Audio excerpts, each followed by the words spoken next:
Jeigu jums nusibodo visos tos Vogue, Day, Eko, elektromobilių nesąmonės, aš turiu jums šiandieną vieną mažą gydomąjį receptuką.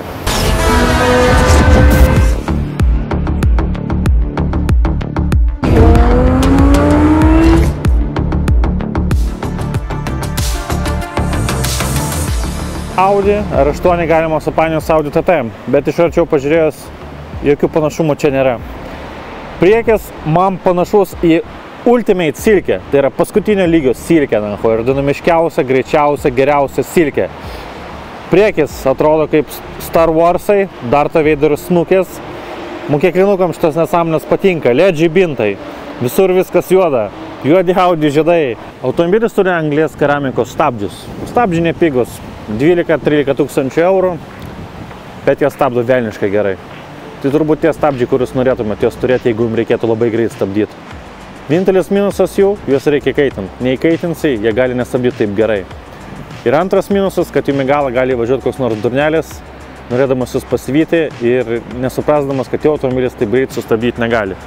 Ant automobilio yra V10 ženkliukas, jis jau lydi Audi nuo 26 metų. Audi R6 anksčiau buvo su V10 varikliu. Ir čia iš esmės tas pats variklis, galima sakyti. Čia šone yra oro paėmimo angos, kurios nuolatos garuoja. Jeigu varote per lietų, kaip Vezuvijos garuoja, leidžia garus. Automobilis sako, aš kvėpuoju, aš deginu atmosferą, aš varau. Aš esu varomas dinozauro sultimis. Šalia matome aliuminio papuošimus, bakas, hujakas, viskas iš anglies pluošto. Galinis spoileris realiai atlieka funkciją, jis padeda jūsų šitą sportinę silkę išlaikyti tiesiai. Automobilis varo nerealiai greitai. Ir visa to paslaptis yra variklis.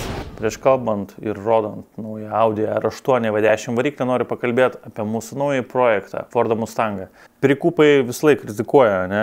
Dužimas į variklį, turbūt galima viską sutvarkyti. Ar bagai iššokia, negerai, bet irgi galima viską sutvarkyti, detalių pilna. Ir mums galutinai apsispręs padėjo carvertical.com apžiūra. Buvo parašyta, kad odometras nėra atsuktas, rida 15 000 km, tai yra, galima sakyti, praktiškai automobilis tiesiog išvažiavo iš salono ir kažkur turbūt buvo įsimūrėjęs. Teisinė būstinė gera ir mums to principė kaip ir užtenka. Ir svarbiausia, aišku, kad automobilis būtų neskendęs, o įrašas flut, įrašas nerastas. Mes surizikavom, žodžiu, atsivarėm tą automobilį į Lietuvą. O jūs naudokitės carvertical.com paslaugomis, kad norėdami įsigyti savo pirmąjį arba jau kažkelintąją svajonę automobilį, nesuklystumėt, priimdami sprendimą. Carvertical.com jums padės apsispręsti iki galo, vis laik pasitikrinkit ir su nuolaidos kodu IGOR20 gausite 20% nuolaidą carvertical.com paslaugomis. Nuolaidos linkas yra aprašyme arba po šio video. Naudokitės šio linko ir džiaukitės gyvenimo. Važiuojame toliau. Šios silkės variklis yra per vidurį, o dangtis yra stiklinis, tam, kad vaikai, žiūrėdami į šį automobilį miestą, galėtų padaryti selfie, nusifotografuoti ir įsidėti nuotraukų į svajonių albumą, kad vieną dieną jie tokį automobilį turės, arba turės panašų automobilį.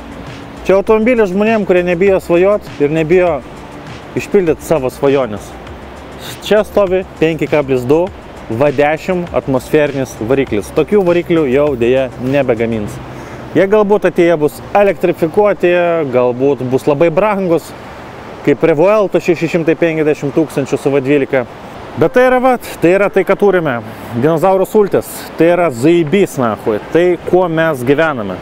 Ir aš labai noriu padėkoti už šį automobilį įmonei Q-Builds, kuri surinkinėja kompus, surinkinėja nuostabiausius kompiuterius ir jie dabar turi ne tik Vilniaus Akropolyje salelę, bet ir atsidaro Pašilaičiuose, prekybos centre 360. Pirmam aukšte atsidarys jų salonas, tam bus lounge'as, galėsite išbandyti kompiuterius, galėsite atsigerti kavos ir galėsite susikurti savo svajonių kompiuterį. Galinis lempas, standartinis braižas, dabar viskas yra daroma viena linija.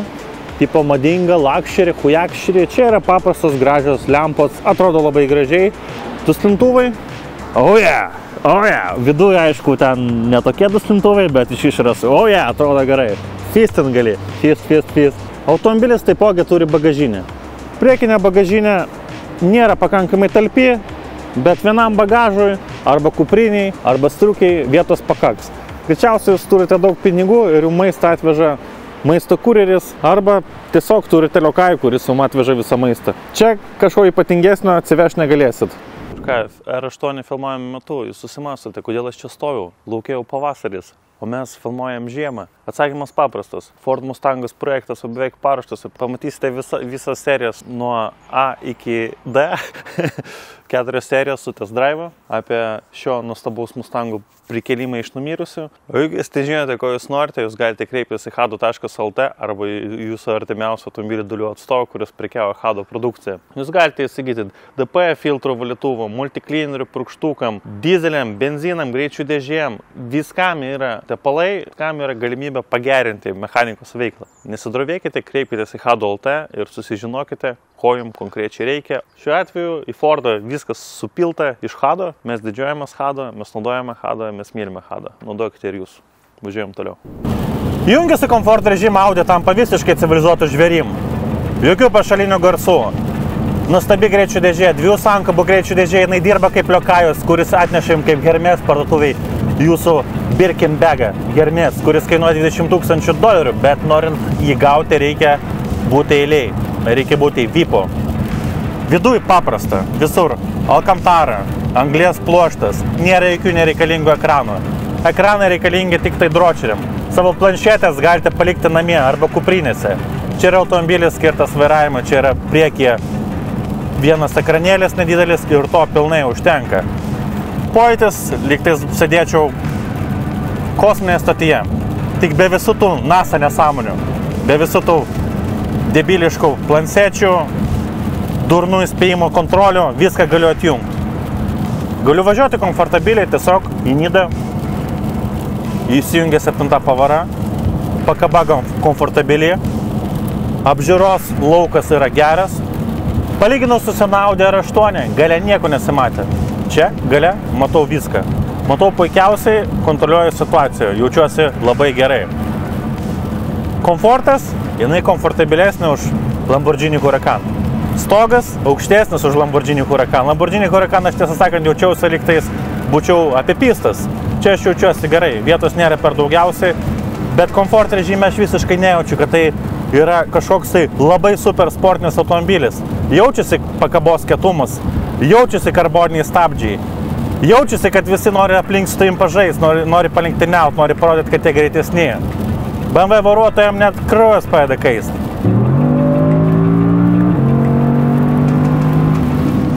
O, aš pilnai kontroliuoju situaciją, 4 varomųjų ratų sistema, karboniniai stabdžiai, duslintuvas, dinozauro sultis, aš jaučiu gyvenimą, aš plaku, aš jaučiuosi tarsi čiuvas, išėjęs prieš 10 000 metų medžiot mamutus ir man visai vienodai kas bus. Čia Nissan Leaf, vargšas Nissan Leaf. Važiuojant lietumi, jo resursas yra apie 190 km. Jis negali važiuoti daugiau 90, nes jis sudegins labai daug akumuliatorius. Kankinystė. Akumuliatorius neiššildusi, neiššaldusi. Vargšas kankinys. Jis neinvestavo į kriptą. Jis patikėjo politikais. Jis patikėjo ekologiją. Ir jis šiandien gaus pamoką. Važiuoja, blėt! Suka! Blėt. Gerai, čia reikia primažinti. Čia yra, kaip sakant, žalioji stotelė dažnai būna. Mes išjungiam visus komforto režimus, dinamikas. Nustačiau, kad automobilis gerai važiuoti per lietų, jis jaučiasi nuostabiai.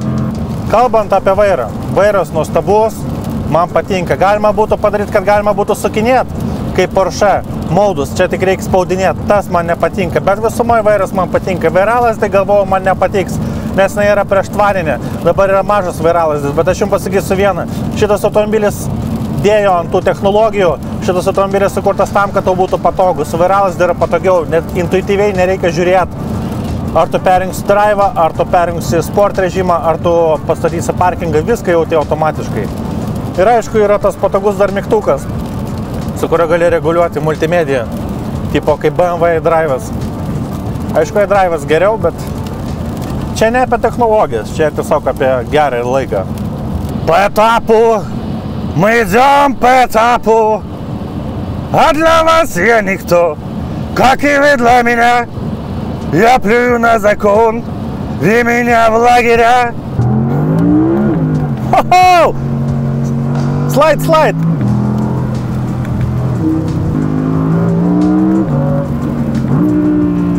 Oi, blėt, tas garsas. 4 varomi ratai, anglies pluošto stabdžiai daro savo magiją. O, kaip gerai plešia, jinai kaip balerina šokanti ant plono ledo, bet yra gan užtikrinta. Nėra jokių nesąmonių iš jos.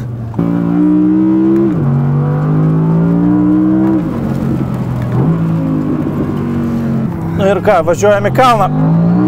O, kaip lengvai! Pizda, karočiui, kaip balerina, blėt.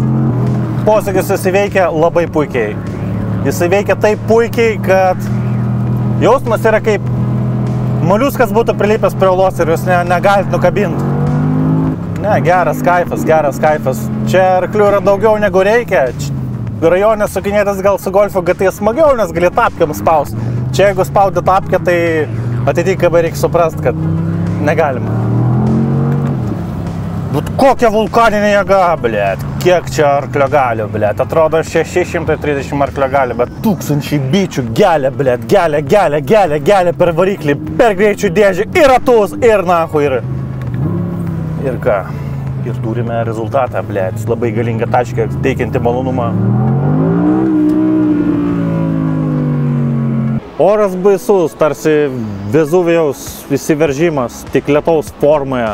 Daug lietaus, šlapia, baisu, uraganinis vėjas, bet geras automobilis. Audi R8 Performance. Man šiandien pakėlė nuotaiką. Tikiuosi, pakėlė nuotaiką ir jums. Ir tikiuosi tie, kurie aklai tiki, kad elektromobiliai pakeis pasaulį, jau po biškį pradeda suprast, kad jos gražiai apsuko aplink pirštą marketologai. Ir kad dinozaurų sulčių, tai yra naftos, užteks visiems ir dar ilgam. O aš renkuosi bilietukus į Milaną ir varau ten, kur daug mados, meilės ir skanių picų. O jums palinkėsiu geros dienos, džiaukitės gyvenimo ir judėkite į priekį. Namaste, kintai.